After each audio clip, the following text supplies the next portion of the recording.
Hello student, मैं दिव्यांश सिंह राजपूत। आज की क्लास में हम लोग calculation of number of optical isomers सीखेंगे। ठीक, कि किसी भी गिवन मॉलिक्यूल में उस मॉलिक्यूल के कितने ऑप्टिकल आइसोमर्स बनेंगे, इनसे रिलेटेड फॉर्मूले हम लोग सीखेंगे। ठीक, तो सबसे पहले हम लोग कुछ ट्रिकी फॉर्म में फॉर्मूले समझेंगे। ठीक है, और उनके अकॉर्डिंग क्वेश्चन सॉल्व करेंगे। सबसे पहले हम क्वेश्चन सॉल्व करेंगे ऐसे मॉलिक्यूल जो अनसिमेट्रिकल हैं।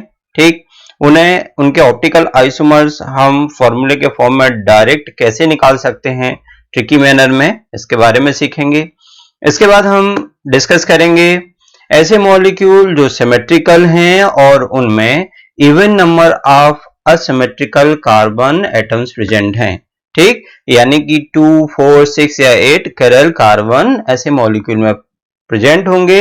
उनके हम रिलेटेड फॉर्मूले सीखेंगे और ट्रिकी फॉर्म में उसके आंसर्स को निकालना सीखेंगे। ठीक, इसके बाद हम लोग सीखने वाले हैं ऐसे मॉलिक्यूल जो सिमेट्रिकल हैं लेकिन उनमें odd number of asymmetrical carbon atoms present हैं। ठीक है, असिमेट्रिकल कार्बन एटम्स मतलब कैरल कार्बन प्रेजेंट हैं। ठीक है, ऑड नंबर क्या होती हैं? 3, 5, 7, 9 है ना, जो 2 से डिविजिबल नहीं होती वो ऑड नंबर होती हैं।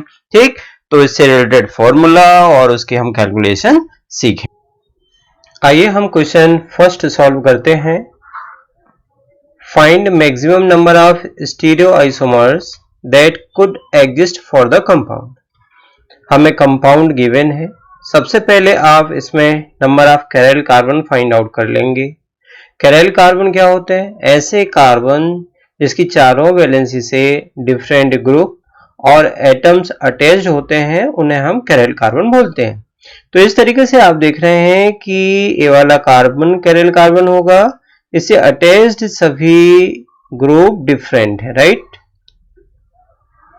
सेम ऐसे ही ये वाला कार्बन भी कैरल कार्बन होगा। तो यहां पर कैरल कार्बन की नंबर है 2। अब हम इस मॉलिक्यूल में देखें तो ये एक अनसिमेट्रिक मॉलिक्यूल है।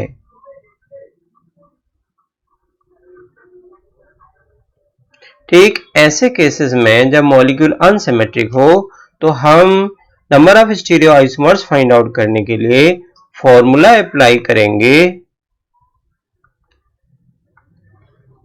A is equal to 2 to the power n। तो यहां पर हम सॉल्व करें, n क्या है? नंबर ऑफ कैरल कार्बन है जिनकी नंबर है 2। तो यहां पर हमारे पास आंसर आ जाएगा 4। ठीक, ऐसे कंपाउंड यानी कि अनसिमेट्रिक कंपाउंड के मीजोफॉर्म्स नहीं बनते हैं तो मीजोफॉर्म होंगे 0। ठीक, आपका आंसर हो जाएगा बी, दैट इज 4।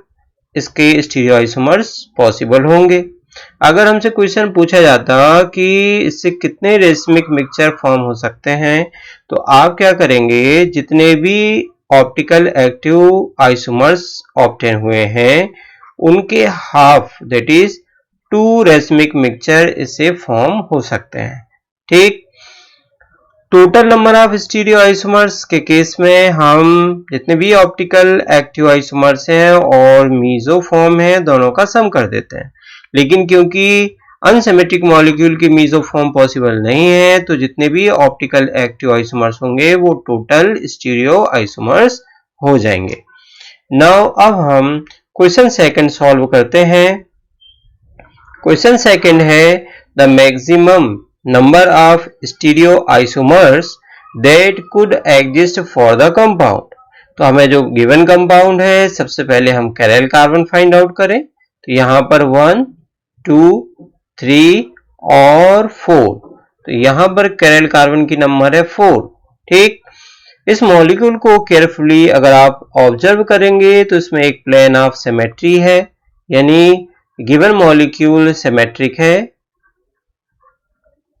ऐसे केस में जब मॉलिक्यूल सिमेट्रिक हो, कैरल कार्बन की नंबर इवन हो, तो total number of stereoisomers find out करने के लिए आप फॉर्मूला यूज करेंगे इस तरीके से, right. A is equal to 2 to the power n minus 1 और मीजोफॉर्म फाइंड आउट करने के लिए m is equal to 2 to the power n by 2 minus 1 और total number of stereoisomers find out करने के लिए A प्लस M। तो आइए सबसे पहले हम optically active isomers find out कर लेते हैं। 2 टू द पावर n क्या है, नंबर ऑफ कैरल कार्बन है जिनकी नंबर है 4, -1 कर देंगे। 2 टू द पावर 3 आ जाएगा 2 इंटू 2 इंटू 2, 2 इंटू 2 4 2 जा 8, यहाँ पर 8 आ गया। अब इसके मीजोफॉर्म फाइंड आउट किए जाए तो 2 टू द पावर 4/2 -1, तो that is 2 to the power 2 -1 है ना, 2 2 जा 4 हो जाएगा, तो 2 की पावर 1 दैट इज हो जाएगा 2। ठीक, total number of stereo isomers और ऑप्टिकल आइसोमर्स हो जाएंगे आपके 8 + 2 दैट इज 10, राइट। तो आपका आंसर हो जाएगा सी, करेक्ट आंसर हो जाएगा। ठीक, नाउ अब हम क्वेश्चन नंबर 3 सॉल्व करते हैं। क्वेश्चन 3 है कैलकुलेट डेक्स्ट्रो एंड लीवो आइसोमर। इसका मतलब स्टीरियो आइसोमर्स हमें फाइंड आउट करने हैं। formed by following compound and also give the number of mesoforms। तो सबसे पहला काम आपका इसमें number of chiral carbon find out कर लेंगे। एक कार्बन भी कैरल कार्बन है, सेकंड कार्बन, एक थर्ड कार्बन, फोर्थ कार्बन और एक फिफ्थ कार्बन सभी कैरल कार्बन है। कैरल कार्बन की नंबर है यहाँ पर 5।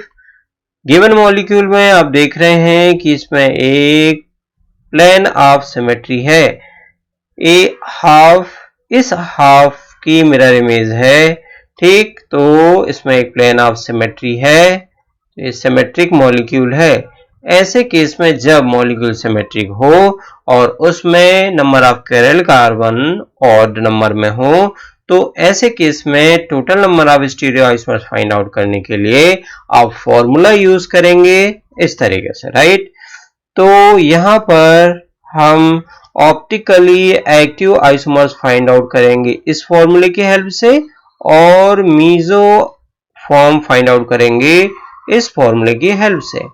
ठीक, तो आइए हम अप्लाई करते हैं। ऑप्टिकली एक्टिव के लिए 2 टू द पावर n -1 है, तो दैट इज 5 - 1 हो जाएगा, -2 to the power 0.5 into n की वैल्यू 5 है, -0.5 कर देंगे, तो यहां पर हो जाएगा 8 टू द पावर 4 -2, 0.5 इंटू 5 करेंगे तो 2.5 होगा, -0.5 हो जाएगा।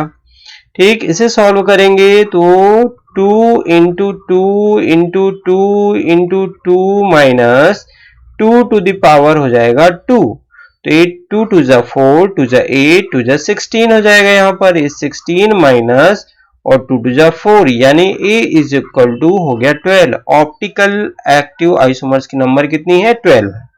ठीक, नाउ अब हमसे क्वेश्चन मीजोफॉर्म के लिए पूछा गया है, तो m इज इक्वल टू हम फाइंड आउट करेंगे 2 to the power 0.5 into 5 minus 0.5 कर देंगे, तो यहां पर m इज इक्वल टू हो जाएगा 2.5 माइनस 0.5 कर देंगे।